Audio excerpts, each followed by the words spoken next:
How to fix can't search error on CapCut. Hello everybody, welcome back to my channel How to Apps. This is me Pipan Basnet, and today I'll guide you on how you can fix CapCut can't search error.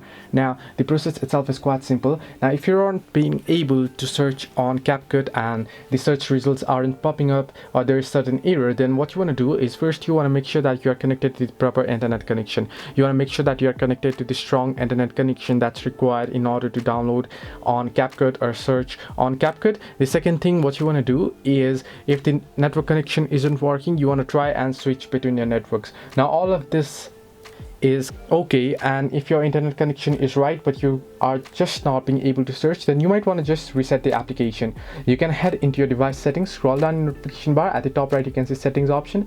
Under settings you want to scroll down and head into apps option. Under apps you want to scroll down and look into the CapCut option. Here you can see here CapCut, right? You want to tap on it and open it up, scroll down, and under there you'll see the stories option. Tap on it, and here you can see at the bottom clear data option. You want to tap on it and you can read there, it says all of this applicant's data will be deleted permanently. So this will basically reset your application, and here you'll be able to update the app. Once you do so, you want to head to your Play Store and you want to make sure your app is updated to the latest version. And once you update it, you should be able to search on CapCut. So this is the way you can search on CapCut. Hope this helped you. Do like and subscribe, and do not forget to leave a comment down below if you have any further issues.